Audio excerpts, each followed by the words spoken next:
The Dallas Mavericks are the dark horse to win the NBA championship.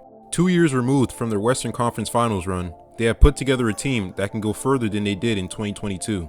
Am I saying the Dallas Mavericks are better than the Denver Nuggets? No. I made a video listing why I think the Nuggets will repeat as champions, but I do believe if there's a team that could surprise everyone, it's Dallas. Here's why.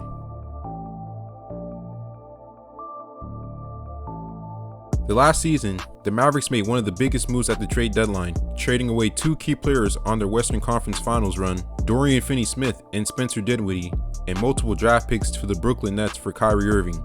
The Mavericks lost Jalen Brunson to the Knicks because they didn't offer him the contract he wanted in the 2021 offseason and during the 2022 trade deadline. The contract he reportedly wanted was a 4-year, $56 million extension. It wasn't until after the trade deadline that the team offered him an extension, which signaled to him that he was being used in trade talks.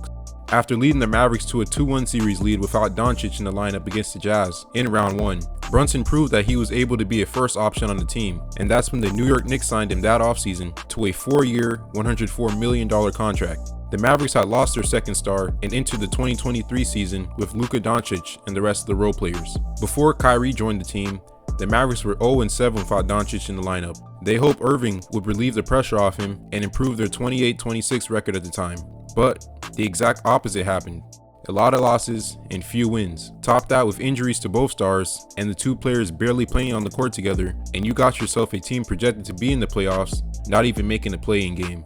Doncic and Irving ended the season 5-11 together, with Irving set to be a free agent entering the offseason.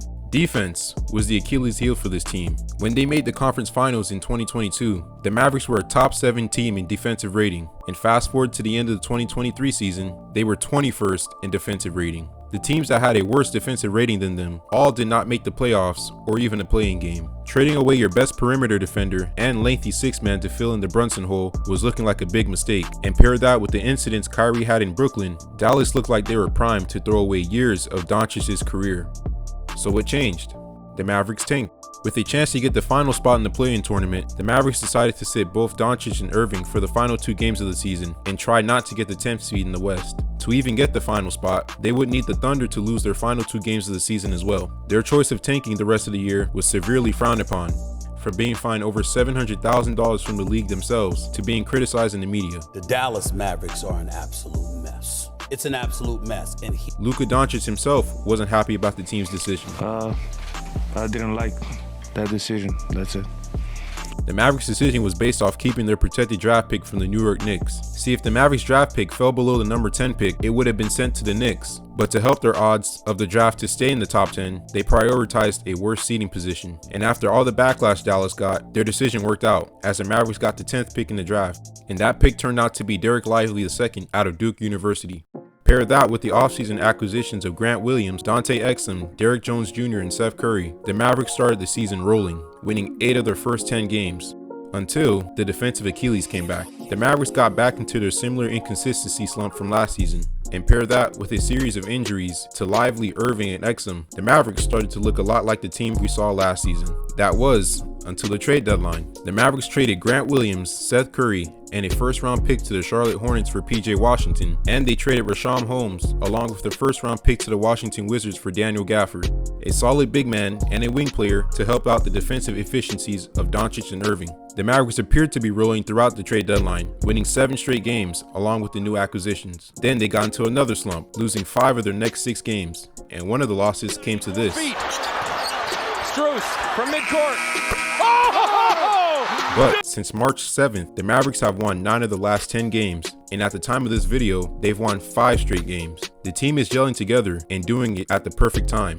Before the trade deadline, the Mavericks were 22nd in defensive rating with a 28-23 record. The only teams behind them were the Raptors, Spurs, Jazz, Pacers, Wizards, Hawks, Pistons, and Hornets. All these teams, but the Pacers, currently have a record below 500. To add to that, the Mavericks are also 26th in defensive rebounding. And since the trade deadline, the Mavericks have been 10th in defensive rating and 2nd in defensive rebounding, along with Luka Doncic averaging a near 33-point triple-double. He's first in points per game, third in assists per game, first in rebounds as a guard, and seventh in steals per game. Those who doubted his partnership with Irving are currently biting their tongues, as he's averaging 25.3 points per game, 5 rebounds per game, and 5.3 assists on nearly 50-40-90 shooting splits, while giving fans all-time great moments. Irving for the win!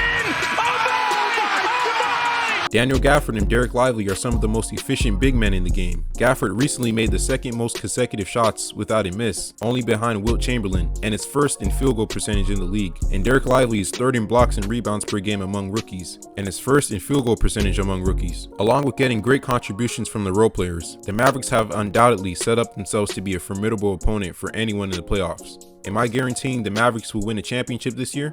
No.